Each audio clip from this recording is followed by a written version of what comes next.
ಒಂದು ಸಾರಿ ಗೌತಮ ಬುದ್ಧರು ತಮ್ಮ ಶಿಷ್ಯರ ಜೊತೆ ಸಂಚಾರ ಮಾಡುವಾಗ ಒಂದು ಹಳ್ಳಿಯನ್ನು ಹಾದು ಹೋಗುವಾಗ ತಮ್ಮ ಶಿಷ್ಯರ ಜೊತೆಗೆ ಆ ಹಳ್ಳಿಯಲ್ಲಿ ಕೆಲ ಸಮಯ ನೆಲೆಸಲು ನಿರ್ಧಾರ ಮಾಡಿದರು. ಬುದ್ಧರು ಹಳ್ಳಿಯಲ್ಲಿ ಇರುತ್ತಾರೆ ಎನ್ನುವ ವಿಚಾರ ಕಾಡ್ಗಿಚ್ಚಿನ ಹಾಗೆ ಇಡೀ ಹಳ್ಳಿಯಲ್ಲಿ ಹಬ್ಬಿತು. ಹಳ್ಳಿಯ ಜನರು ಬುದ್ಧರ ದರ್ಶನ ಪಡೆಯಲು ಬರಲು ಶುರು ಮಾಡಿದರು. ತಮ್ಮ ಸಮಸ್ಯೆಗಳನ್ನು ಬುದ್ಧರ ಬಳಿ ಹೇಳಿದರು.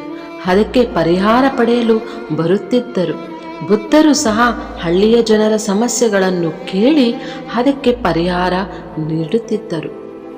ಹಳ್ಳಿಯಲ್ಲಿದ್ದ ಒಬ್ಬ ವ್ಯಕ್ತಿ ಬುದ್ಧರ ಬಳಿ ಬಂದು, ಪೂಜ್ಯರೇ, ನಮ್ಮ ಹಳ್ಳಿಯಲ್ಲಿ ಎಲ್ಲರೂ ಕೂಡ ಕಷ್ಟಪಟ್ಟು ಕೆಲಸ ಮಾಡಿ ಜೀವನ ನಡೆಸುತ್ತೇವೆ. ದೇವರು ನಮಗೆ ಕೊಟ್ಟಿರುವ ಎಲ್ಲದಕ್ಕೂ ದೇವರಿಗೆ ಧನ್ಯವಾದ ಹೇಳುತ್ತೇವೆ. ಆದರೆ ಒಬ್ಬ ವ್ಯಕ್ತಿ ಮಾತ್ರ ಯಾವುದೇ ಕೆಲಸ ಮಾಡದೆ ತನ್ನ ಕಷ್ಟ ಮತ್ತು ಬಡತನಕ್ಕೆ ದೇವರೇ ಕಾರಣ ಎಂದು ದೇವರನ್ನು ಶಪಿಸುತ್ತಿದ್ದಾನೆ. ಸದಾ ದೇವರಿಗೆ ಶಾಪ ಹಾಕುತ್ತಾ ನಿಂದನೆ ಮಾಡುತ್ತಾ ಇರುತ್ತಾನೆ. ನಾವು ಅದನ್ನು ತಡೆಯಲು ಹೋದರೆ ನಮ್ಮನ್ನು ಬೈಯುತ್ತಾನೆ. ಏನು ಮಾಡಬೇಕೆಂದು ನಮಗೆ ತಿಳಿಯುತ್ತಿಲ್ಲ ಎನ್ನುತ್ತಾರೆ. ಆಗ ಬುದ್ಧರು ನಗುತ್ತಾ ಅವನನ್ನು ನನ್ನ ಬಳಿಗೆ ಕರೆತನ್ನಿ ಎಂದು ಹೇಳುತ್ತಾರೆ. ಆಗ ಮತ್ತೊಬ್ಬರು, ಓ ಬುದ್ಧಿವಂತರೇ, ಆತ ಒರಟು ಸ್ವಚ್ಛವಾದ ವ್ಯಕ್ತಿ, ನಿಮ್ಮನ್ನು ನಿಂದಿಸಬಹುದು, ನಿಮ್ಮನ್ನು ಅವಮಾನ ಮಾಡುವುದನ್ನು ನಾವು ನೋಡಲಾಗುವುದಿಲ್ಲ. ಹಾಗಾಗಿ ಅವನನ್ನು ಇಲ್ಲಿಯೇ ಕರೆತರದೆ ಇರುವುದೇ ಒಳ್ಳೆಯದು ಎನ್ನುತ್ತಾರೆ. ಆಗ ಬುದ್ಧರು ನಗುತ್ತಾ, ನೀವು ಚಿಂತೆ ಬಿಡಿ, ಅವನನ್ನು ನನ್ನ ಬಳಿಗೆ ಕರೆತನ್ನಿ, ನಾನು ಅವನ ಸಮಸ್ಯೆಗಳನ್ನು ಬಗೆಹರಿಸುತ್ತೇನೆ ಎಂದು ಹೇಳುತ್ತಾರೆ. ಬುದ್ಧನ ಮಾತುಗಳನ್ನು ಕೇಳಿದ ಕೆಲವು ಹಳ್ಳಿಯವರು ಅವನನ್ನು ಕರೆತರಲು ಹೋಗುತ್ತಾರೆ. ಆ ವ್ಯಕ್ತಿ ಮೊದಲಿಗೆ ಬುದ್ಧ ಅವರ ಬಳಿ ಬರಲು ಒಪ್ಪಿಕೊಳ್ಳುವುದಿಲ್ಲ. ಎಲ್ಲ ಸನ್ಯಾಸಿಗಳು ಹೇಡಿಗಳು ಮತ್ತು ನಕಲಿ ಮನುಷ್ಯರು, ನಾವು ಅವರ ಬಳಿಗೆ ಹೋಗುವುದಿಲ್ಲ ಎಂದು ಹೇಳುತ್ತಾನೆ.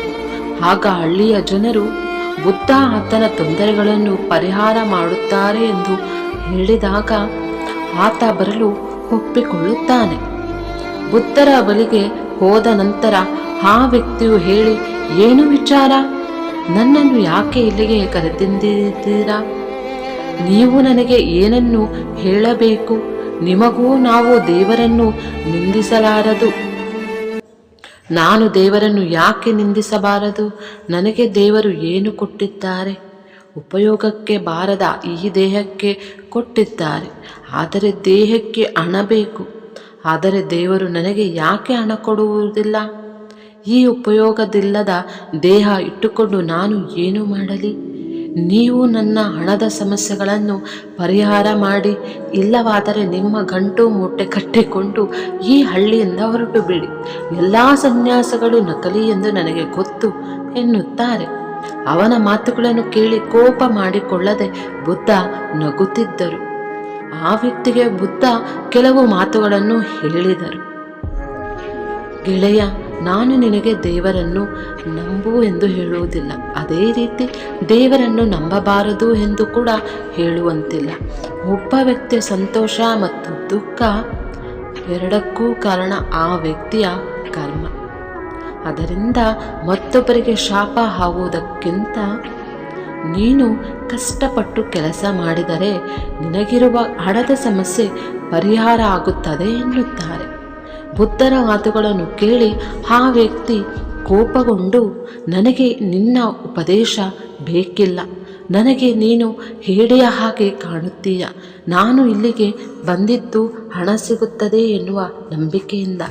ನೀನು ನನ್ನ ಹಣದ ಸಮಸ್ಯೆಗಳನ್ನು ಪರಿಹಾರ ಮಾಡುವುದಾದರೆ ಹೇಳು, ಇಲ್ಲವಾದರೆ ಇಲ್ಲಿಂದ ಜಾಗ ಖಾಲಿ ಮಾಡು ಎನ್ನುತ್ತಾರೆ. ಈ ರೀತಿ ಹೇಳಿದರೆ ಈ ವ್ಯಕ್ತಿಗೆ ಅರ್ಥ ಆಗುವುದಿಲ್ಲ ಎಂದು ಬುದ್ಧರಿಗೆ ಅರ್ಥವಾಯಿತು. ಆಗ ಬುದ್ಧರು, ನೋಡು ಗೆಳೆಯ, ನನ್ನ ಬಳಿ ಹಣ ಇಲ್ಲ, ನನಗೆ ಹಣದ ಅವಶ್ಯಕತೆಯೇ ಇಲ್ಲ. ಆದರೆ ನನಗೆ ಒಬ್ಬ ರಾಜ ಗೊತ್ತು, ಅವನಿಂದ ನಾನು ನಿನಗೆ ಹಣ ಕೊಡಿಸುತ್ತೇನೆ. ಆದರೆ ಹಣಕ್ಕೆ ಪ್ರತಿಯಾಗಿ ನೀನು ರಾಜನಿಗೆ ಏನನ್ನಾದರೂ ಕೊಡಬೇಕು ಎನ್ನುತ್ತಾರೆ. ಆಗ ಆ ವ್ಯಕ್ತಿ, ಏನು, ರಾಜನಿಗೆ ನಾನು ಏನನ್ನು ಕೊಡಬೇಕಾಗುತ್ತದೆ? ರಾಜನಿಗೆ ಕೊಡಲು ನನ್ನ ಬಳಿ ಏನೂ ಇಲ್ಲ ಎನ್ನುತ್ತಾರೆ. ಆಗ ಬುದ್ಧರು, ರಾಜನಿಗೆ ಒಬ್ಬ ಮಗನಿದ್ದಾನೆ. ಅವನಿಗೆ ಹುಟ್ಟಿನಿಂದಲೂ ಕುರುಡು. ಆ ಸ್ಥಾನದ ವೈದ್ಯರು ಜೀವಂತ ಇರುವ ವ್ಯಕ್ತಿಯ ಕಣ್ಣುಗಳು ಬೇಕು.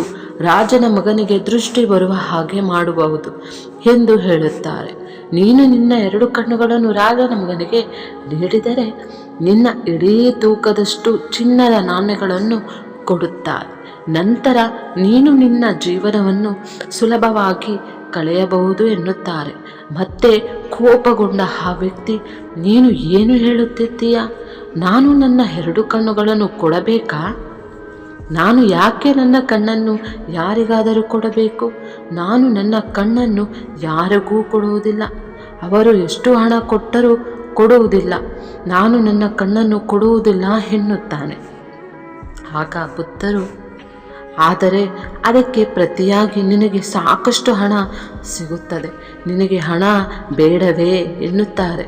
ಆಗ ಆ ವ್ಯಕ್ತಿಯು, ಹೌದು, ನನಗೆ ಹಣ ಬೇಕು, ಆದರೆ ಹಣಕ್ಕಾಗಿ ನನ್ನ ಕಣ್ಣನ್ನು ಮಾರಾಟ ಮಾಡುವುದಿಲ್ಲ. ನನಗೆ ಕಣ್ಣೇ ಇಲ್ಲದೆ ಹೋದರೆ ಹಣ ಇಟ್ಟುಕೊಂಡು ನಾನು ಏನು ಮಾಡಲಿ ಎನ್ನುತ್ತಾನೆ. ಆಗ ಬುದ್ಧರು, ಸರಿ, 2 ಕಣ್ಣುಗಳು ಅಲ್ಲದೆ ಹೋದರೂ 1 ಕಣ್ಣನ್ನು ಕೊಟ್ಟರೆ ಕೊಡು, ನಿನ್ನ ದೇಹ ತೂಕದಷ್ಟು ಚಿನ್ನದ ನಾಣ್ಯಗಳನ್ನು ರಾಜನಿಂದ ಕೊಡಿಸುತ್ತೇನೆ ಎನ್ನುತ್ತಾರೆ. ಆಗ ಆ ವ್ಯಕ್ತಿ, ನಿನಗೆ ಹುಚ್ಚು ಹಿಡಿದಿದೆಯಾ? ಎಷ್ಟೇ ಚಿನ್ನದ ನಾಣ್ಯ ಕೊಟ್ಟರೂ ನಾನು ನನ್ನ 1 ಕಣ್ಣನ್ನು ಸಹ ಕೊಡುವುದಿಲ್ಲ. ನನ್ನ ಕಣ್ಣುಗಳಿಗೆ ಬೆಲೆ ಕಟ್ಟಲು ಆಗುವುದಿಲ್ಲ. ನನ್ನ ಕಣ್ಣುಗಳನ್ನು ಹೇಗೆ ಮಾರಾಟ ಮಾಡಲಿ ಎಂದು ಹೇಳುತ್ತಾನೆ. ಆಗ ಬುದ್ಧರು, ನಿನ್ನ ಕಣ್ಣಿನ ಬೆಲೆ ಎಷ್ಟು ಎಂದು ಹೇಳು, ನಾನು ರಾಜನಿಂದ ಕೊಡಿಸುತ್ತೇನೆ ಎನ್ನುತ್ತಾರೆ. ಆಗ ಆ ವ್ಯಕ್ತಿಯು, ಇಲ್ಲಿಗೆ ನಿಲ್ಲಿಸು, ನಿನ್ನ ಕಣ್ಣುಗಳು ಅಮೂಲ್ಯವಾದದ್ದು. ಈ ವಿಚಾರವನ್ನು ನೀನು ಇಲ್ಲಿಗೆ ಬಿಟ್ಟು ಬಿಡು. ನನಗೆ ಹಣ ಬೇಡ, ಯಾವುದೇ ಕಾರಣಕ್ಕೂ ನಾನು ನನ್ನ ಕಣ್ಣುಗಳನ್ನು ಮಾರಾಟ ಮಾಡುವುದಿಲ್ಲ ಎನ್ನುತ್ತಾನೆ. ಆಗ ಬುದ್ಧರು, ಗೆಳೆಯ, ಕೆಲ ಸಮಯದ ಹಿಂದೆ ನೀನು ನಿನ್ನ ದೇಹವನ್ನು ಉಪಯೋಗಕ್ಕೆ ಬಾರದ್ದು ಎಂದು ಹೇಳುತ್ತಿದ್ದೆ. ಈಗ ನೀನು ನಿನ್ನ ಕಣ್ಣುಗಳು ಅಮೂಲ್ಯವಾದದ್ದು ಎಂದು ಹೇಳುತ್ತಿದ್ದೀಯಾ? ನಿನ್ನ ದೇಹದ 1 ಪುಟ್ಟ ಅಂಗ ನಿನ್ನ ಕಣ್ಣುಗಳು. ನಿನ್ನ ಕಣ್ಣುಗಳ ಬೆಲೆ ಕಟ್ಟಲು ಸಾಧ್ಯವಾದದ್ದಿರುವುದೇ ಎನ್ನುವುದಾದರೆ ನಿನ್ನ ದೇಹ ಉಪಯೋಗಕ್ಕೆ ಬಾರದ ವಸ್ತು ಎಂದು ಏಕೆ ಹೇಳುತ್ತೀಯಾ ಎನ್ನುತ್ತಾರೆ. ಗೌತಮ ಬುದ್ಧರಿಂದ ಈ ಮಾತುಗಳನ್ನು ಕೇಳಿ ಆತನ ಕಣ್ಣಿನಿಂದ ನೀರು ಬರಲು ಶುರುವಾದವು. ಆತ ಬುದ್ಧರ ಕಾಲುಗಳಿಗೆ ನಮಿಸಿ ಅಳಲು ಶುರು ಮಾಡಿದನು. ಬುದ್ಧರು ಅವರನ್ನು ಮೇಲಕ್ಕೆ ಎತ್ತಿ, ಗೆಳೆಯ, ಈ ಪ್ರಕೃತಿ ನಮಗೆ ಅಮೂಲ್ಯವಾದ ದೇಹವನ್ನು ನೀಡಿದೆ. ಅದರ ಬಹಳಷ್ಟು ಜನರು ಅದನ್ನು ನಿರ್ಲಕ್ಷಿಸಿ ತಮ್ಮ ಮೇಲೆ ತಾವೇ ಶಾಪ ಹಾಕುತ್ತಾರೆ. ಕೆಲ ನಿಮಿಷಗಳ ಹಿಂದೆ ನೀನು ನಿನ್ನ ದೇಹ ಉಪಯೋಗಕ್ಕೆ ಬಾರದ್ದು ಎಂದೆ, ಈಗ ಅದು ಬೆಲೆ ಕಟ್ಟಲಾಗದು ಎನ್ನುತ್ತಿದ್ದೀಯ. ಮನುಷ್ಯರಿಗೆ ಏನೆಲ್ಲ ಉಚಿತವಾಗಿ ಸಿಗುವುದೋ ಅದರ ಬೆಲೆಯನ್ನು ಅವರು ಅರ್ಥ ಮಾಡಿಕೊಳ್ಳುವುದಿಲ್ಲ. ಹಾಗಾಗಿ ಈ ಅಮೂಲ್ಯವಾದ ದೇಹವನ್ನು ನಮಗೆ ಕೊಟ್ಟಿರುವುದಕ್ಕೆ ನಾವು ಈ ಪ್ರಕೃತಿಗೆ ಧನ್ಯವಾದ ಹೇಳಬೇಕು. ಈ ದೇಹವು ಬೇರೆ ಎಲ್ಲ ಜೀವರಾಶಿಗಳಿಗಿಂತ ಅತ್ಯುತ್ತಮವಾದದ್ದು ಎನ್ನುತ್ತಾರೆ ಗೌತಮ ಬುದ್ಧರು. ನಾವು ನಮ್ಮ ಸುತ್ತಮುತ್ತಲಿರುವ ಜೀವನದಲ್ಲಿ ಕೂಡ ಆಗಾಗ ಅವರು ಹತಾಶೆಗಳು, ತಮ್ಮನ್ನು ತಾವು ಉಪಯೋಗಕ್ಕೆ ಬಾರದವರು ಎಂದುಕೊಳ್ಳುವುದನ್ನು ನೋಡಿರುತ್ತೇವೆ.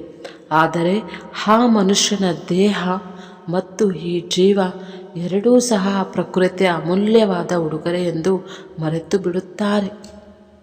ಮನುಷ್ಯನ ದೇಹವು ಈ ಪ್ರಕೃತಿಯ ಅತ್ಯುತ್ತಮವಾದ ಸೃಷ್ಟಿಯಾಗಿದೆ. ಯಾಕೆಂದರೆ ಮನುಷ್ಯರಿಗೆ ಮಾತ್ರ ಒಳ್ಳೆಯದು ಮತ್ತು ಕೆಟ್ಟದ್ದನ್ನು ಮಾಡುವ ಸ್ವಾತಂತ್ರ್ಯವಿದೆ. ಮನುಷ್ಯನ ಮನಸ್ಸು ಮಾತ್ರ ಯಾವುದು ಸರಿ ಯಾವುದು ಸುಳ್ಳು ತಪ್ಪು ಎಂದು ನಿರ್ಧಾರ ಮಾಡುತ್ತದೆ. ಪ್ರಾಣಿಗಳಿಗೆ ಮತ್ತು ಪಕ್ಷಿಗಳಿಗೆ ಆ ಸ್ವಾತಂತ್ರ್ಯವಿಲ್ಲ. ಆದ್ದರಿಂದ ಇಂತಹ ಮೂಲ್ಯವಾದ ಮನುಷ್ಯನ ಜನ್ಮವನ್ನು ನೀಡಿದ್ದಕ್ಕೆ ಆ ಶಕ್ತಿಗೆ ಧನ್ಯವಾದ ಹೇಳಬೇಕು. ನೀವು ಸಂತೋಷವಾಗಿರಲು ನಿಮ್ಮ ಬಳಿ ಇರುವ ವಸ್ತುಗಳನ್ನು ನೆನೆಯಿರಿ, ನಿಮ್ಮ ಬಳಿ ಇಲ್ಲದ ವಸ್ತುಗಳನ್ನು ನೆನೆಯಬೇಡಿ. ನೀವು ನಿಮ್ಮ ಮನುಷ್ಯನ ಜನ್ಮ ಹಾಗೂ ನಿಮ್ಮ ಬಳಿ ಇರುವುದನ್ನು ನೆನೆದು ಸಂತೋಷವಾಗಿರುತ್ತೀರಾ, ಅಥವಾ ನಿಮ್ಮ ಬಳಿ ಇಲ್ಲದ ಇರುವುದರ ಬಗ್ಗೆ ಚಿಂತೆ ಮಾಡಿ ದುಃಖದಲ್ಲಿ ಇರುತ್ತೀರಾ ಎನ್ನುವುದನ್ನು ನೀವೇ ತೀರ್ಮಾನ ಮಾಡಬೇಕು. ಕೇವಲ ನಿಮ್ಮದು ಮಾತ್ರ ಆಗಿರುತ್ತದೆ. ದಯವಿಟ್ಟು ನಮ್ಮ ಚಾನಲ್ಗೆ ಸಬ್ಸ್ಕ್ರೈಬ್ ಮಾಡಿ, ಲೈಕ್ ಮಾಡಿ, ಶೇರ್ ಮಾಡಿ. ಮತ್ತಷ್ಟು ವಿಷಯಗಳೊಂದಿಗೆ ಪುನಃ ಭೇಟಿಯಾಗೋಣ. ನಿಮ್ಮ ಅಮೂಲ್ಯ ಸಮಯ ನೀಡಿದ್ದಕ್ಕಾಗಿ ಧನ್ಯವಾದಗಳು.